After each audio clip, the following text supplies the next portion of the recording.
आज बात करते हैं अफगानिस्तान की।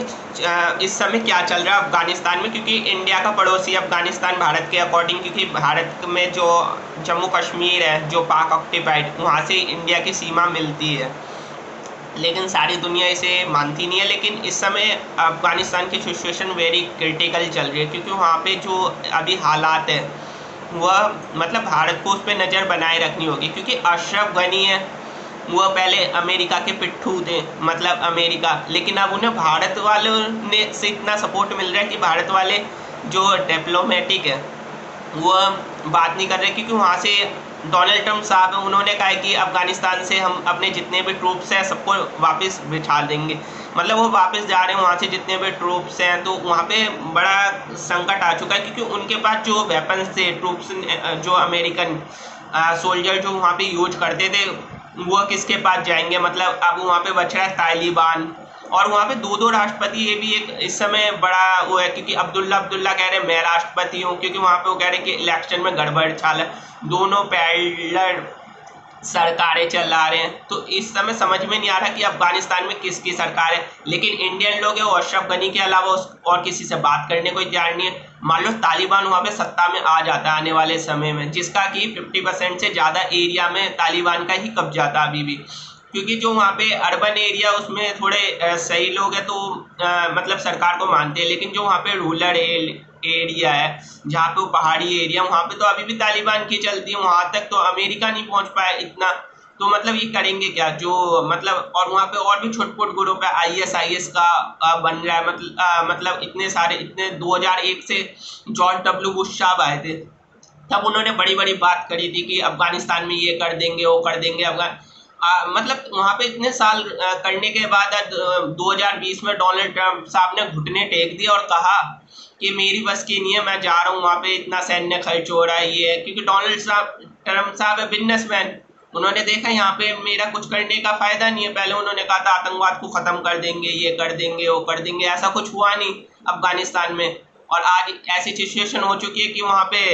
मतलब हर कोई बागी बन चुका है, हर किसी ने बंदूक उठा ली, क्या हालात है ऐसे वहाँ पे। अभी कोरोना वायरस के केसेस सारी दुनिया में इतने हैं, लेकिन वहाँ पे तो वो अपने अभी होम्योपैथी इलाज कर रहे हैं, यूनानी कर रहे हैं, मतलब उनके पास हॉस्पिटल तक नहीं है इस समय। तो वहाँ के लोग क्या करेंगे, और भारत का इसमें रोल बिल्कुल अहम हो जाता है। अगर पाकिस्तान तालिबान को सपोर्ट करता है तो भारत क्या करेगा, मतलब वहाँ पे मतलब भारत के सामने तो मतलब हर फ्रंट पे उसे लड़ना होगा, मतलब चाइना इधर से, अफगानिस्तान, पाकिस्तान से तो इंडिया मतलब 1947 के बाद से ही 1948 में पहली लड़ाई हो गई थी, तो तब से इंडिया लड़ ही रहा है पाकिस्तान से। तो मतलब हर तरफ, और जो नेपाल है भारत का पड़ोसी, वहाँ पे केपी ओली साहब की सरकार है, इस पे तो मतलब कोई सी डिप्लोमेटिक का जा ही नहीं रहा सिचुएशन। मतलब वहाँ पे भी कम्युनिस्ट पार्टी है जो कि चाइना ने सपोर्ट करा उसे, क्योंकि मतलब वो कहने को तो मतलब वहाँ पे ज़्यादा 80% करीब हिंदू रहते हैं आज भी, लेकिन वहाँ पे बिल्कुल कम्युनिस्ट पार्टियों का राज चलता है। जैसे मिडल ईस्ट में मतलब मुस्लिम से लड़ता है, ऐसी प्रकार मतलब नेपाल में वो कहते थे कि अभी तक कि इंडियन पॉलिटिशियन का बहुत बड़ा रोल रहता है, इंडियन वहाँ पे हस्तक्षेप करते हैं। लेकिन अब तो साफ जाहिर हो चुका है कि चाइना ने नेपाल की पॉलिटिक्स में हस्तक्षेप किया और पूरी तरीके से सपोर्ट किया है, क्योंकि वहाँ पे दो पार्टी थी, कम्युनिस्ट पार्टी माओ और कम्युनिस्ट पार्टी लेनिन वाली, दोनों ने मर्ज किया, दोनों में आपस में डिफरेंसेस थे। लेकिन आज देखा जाए नेपाल में भी मतलब चाइना का रोल है, मतलब हर तरफ, मतलब चाइना सपोर्ट करता है पाकिस्तान को, पाकिस्तान सपोर्ट करता है तालिबान को। तो मतलब इंडिया कितना कर सकता है, मतलब इंडिया मतलब पाकिस्तान तो हर तरफ कटोरा लेके भीख मांगता है, अपना को विक्टिम कार्ड खेलता है हर जगह, लेकिन इंडिया करेगा क्या। मतलब इंडिया के हर तरफ चाइना में आप देख ही सकते हो, पहले महिंद्रा राजपक्षे के भाई आ चुके जो कि बिल्कुल चाइना के सपोर्टेड थे, मतलब अब उनके भाई हैं। तो इतना मतलब होगा कैसे, मतलब इंडिया अब करेगा क्या। तो इंडिया को यही करना चाहिए कि कम से कम मतलब आप बात करने की देखनी चाहिए, क्योंकि तालिबान वहाँ पे सत्ता में आ गया तो मतलब ये इंडिया के लिए बहुत खतरनाक सिचुएशन हो जाएगी, क्योंकि कश्मीर से भारत में जितने भी वहाँ पे जो कहते हैं मुजाहिदीन कश्मीर की आज़ादी के लिए लड़ाई लड़ते हैं, तो उनसे लड़ने के लिए मतलब वहां से वो सीधा रास्ता देखेंगे, क्योंकि वो तो देखेंगे पाक ऑक्यूपाइड कश्मीर यहाँ को आजाद कराना है। तो मतलब तालिबान से एक बात तो करनी चाहिए इंडियन डिप्लोमेटिक को, लेकिन इंडिया के पॉलिटिक्स कहते हैं नहीं, हमने तो अशरफ गनी को बनाया। और अशरफ गनी भी इतने चौड़े हो गए क्योंकि अभी तक अमेरिका ने बनाया था, अमेरिका के पिट्ठू थे मतलब। लेकिन वो आप किसी की नहीं कर रहे, वो सोचते इंडिया ने मेरे को बनाया। लेकिन इंडिया ने भी अफगानिस्तान में काफी पैसा लगाया, वहाँ की जो पार्लियामेंट्री शोरा उस पे इंडिया ने लगाया, वहाँ पे सलमा डैम था वो इंडियन ने कंट्रीब्यूट किया, हर चीज इंडियन ने बनाई। लेकिन आज मतलब ऐसे अमेरिका वहां से ट्रूप्स अपने वापस ले जाता है। तो इंडिया को उसमें वो तो है, इंडिया गिरेबान पकड़ा कि आप मत जाओ, आप विनती कर रहे हैं अमेरिका से मत जाओ, हमारा क्या होगा। लेकिन अमेरिका कहाँ सुनेगा, अमेरिका में तो डोनाल्ड ट्रम्प साहब, उन्हें रात को सपना आता है, दिन को ट्वीट मारते हैं और फिर अगले दिन वो फैसला कर देते हैं। मतलब अफगानिस्तान से यूएसए का जाना मतलब इंडिया के लिए बड़ा घास मतलब अमेरिका का तो फायदा है इसमें, लेकिन इंडिया का तो हर तरफ से नुकसान ही नुकसान है, क्योंकि बेनिफिट सीधा मिलेगा पाकिस्तान को। पाकिस्तान इसका आप सभी को पता है टेररिज्म एक्टिविटीज में उसका पूरा रोल रहता है मतलब। तो इंडिया में वो भेजेगा मतलब टेररिस्ट, कहेगा कश्मीर में आज़ादी, इधर गलत हो रहा है मुस्लिमों के साथ। और एक चीज और भी है, क्योंकि सीए कानून इंडिया में आया था, उसमें अफगानिस्तान, पाकिस्तान, बांग्लादेश के मुस्लिमों के साथ कुछ भी है तो मतलब उसमें इंडियन को शामिल नहीं किया गया था। लेकिन जो हमारे संबंध थे, अब अफगानिस्तान पहले हमें अपने आप को भाई भाई मानता था अफगानिस्तान इंडियन, लेकिन जब से सीए कानून आया उसके बाद ये थोड़ा वो रह गया, क्योंकि आप उनमें, क्योंकि अफगानिस्तान में जो मुस्लिम कम्युनिटी है, क्योंकि उसमें तो इंडियनों ने शामिल नहीं किया उसे, तो आपस में थोड़ा पहले से ही थोड़ा तनाव तो है ही, तनाव वाली स्थिति। तो इसमें अब हम सबको मतलब कैसे हम संभालेंगे, कैसे हम डिप्लोमेटिक रिलेशन करेंगे, ये एक बड़ा महत्वपूर्ण प्रश्न है, क्योंकि हमें ना सबको साथ में लेकर चलना पड़ेगा। ऐसा नहीं कि हम कहें कि अशरफ गनी मान लो नहीं हुए तो फिर क्या होगा। और अभी डोनाल्ड ट्रम्प साहब की सरकार है, अभी तो भारत के साथ है, मान लो उधर आ गए जॉन बाइडन, जिनका साथ वो बेनी सैंडर्स दे रहे हैं, क्योंकि अभी उन्होंने बेनी सैंडर्स ने इलेक्शन में अपना रोल बिल्कुल बाहर कर लिया है, और जॉन बाइडन इस समय आ चुके हैं। और जो उनके साथी हैं जो अभी तक उनके खिलाफ लड़ रहे थे, बेनी सैंडर्स, वो एक तरह से बिल्कुल पाकिस्तान के परस्त हैं, अपने आप को बहुत वो कहते हैं लिबरल है, सेकुलर है, ये है इन्वायरमेंट्स। लेकिन जब वो आएंगे मान लो सत्ता में, गलती से उनकी सरकार आ जाती है, तो इंडियन क्या करेंगे, उनके पास क्या उम्मीदवार है कि वो डोनाल्ड ट्रम्प की तरह ही कहेंगे कि ये आ गए, मतलब वो डिप्लोमेटिक वहाँ पे सरकार आ गई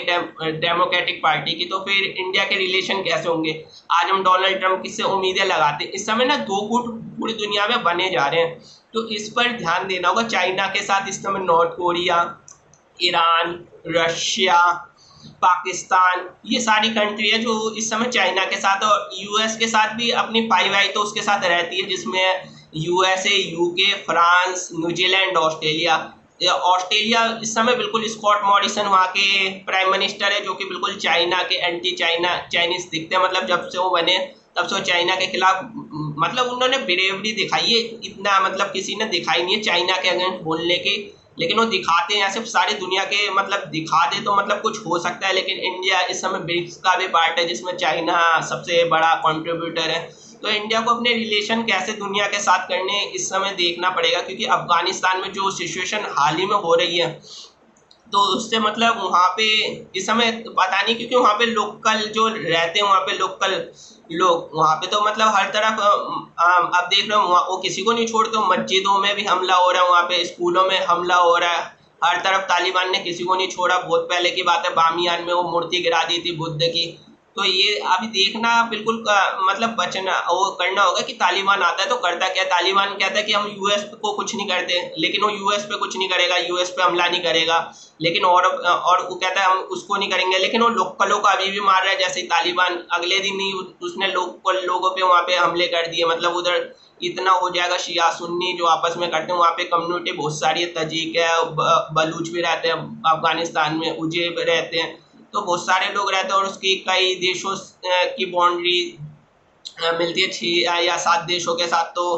मतलब इंडिया के लिए बहुत खतरनाक सिचुएशन होने वाली है हाल ही में, क्योंकि भारत जिस लेवल पे जा रहा है डिप्लोमेटिक रिलेशन, अभी तो हमें अच्छा लग रहा है कि अवार्ड मिल रहे हैं, मोदी जी को शायद नोबेल भी मिल जाए, क्योंकि कोरोना वायरस में जितने अच्छे तरीके से मोदी जी ने काम किया है, इसके चलते मेरे को लगता है कि हाँ, उन्हें नोबेल पीस शांति का अवार्ड मिल सकता है, क्योंकि ब्राजील के राष्ट्रपति ने उन्हें बोला है, और देशों ने भी हाइड्रोक्लोरिन जो उन्होंने पूरी दुनिया को सप्लाई कराई है हनुमान की तरह, तो उन्हें नोबेल प्राइज मिलने की पूरी संभावना है इस साल का। लेकिन अब देखना होगा कि अफगानिस्तान पे इंडिया क्या करता है, क्योंकि तालिबान से बात करनी इस समय बेहद जरूरी है, लेकिन ये इंडिया वाले तालिबान से बिल्कुल बात ही नहीं करने को तैयार।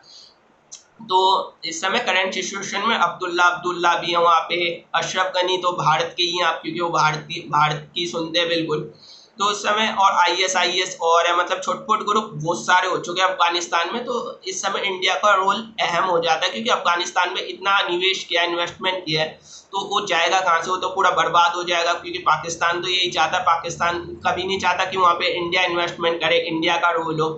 और यूएसए चाहता है कि वो निकल जाए और भारत के ट्रूप्स वहाँ पे भेज दे, भारत के सैनिक मरे, उसके कुछ ना मरे। मतलब सारा फजेता यूएसए ने करा है अफगानिस्तान में जो कुछ हुआ है। मतलब उसने क्या क्या कहा था, ये कहा थोड़ा बोरा की पहाड़ी में, सारा पूरी दुनिया में जितने भी लड़ाइयाँ इस समय चलते, प्रॉक्सी वॉर, सिविल वॉर, सब यूएसए का करा हुआ है। लेकिन आज उसमें मतलब झेलना दूसरे देशों को पड़ता है। तो इसके पीछे क्या कारण है, क्योंकि अमेरिका तो निकल जाएगा, भारत के लिए बहुत कुछ बचेगा। तो मैं आशा करता हूँ कि आपको मेरा ये पहला वीडियो था, ये पसंद आया होगा। और इसी प्रकार मैं इंटरनेशनल लेवल पे, अंतर्राष्ट्रीय संबंध पे वीडियो लाता रहूँगा। और आप सभी का शुक्रिया। वंदे मातरम।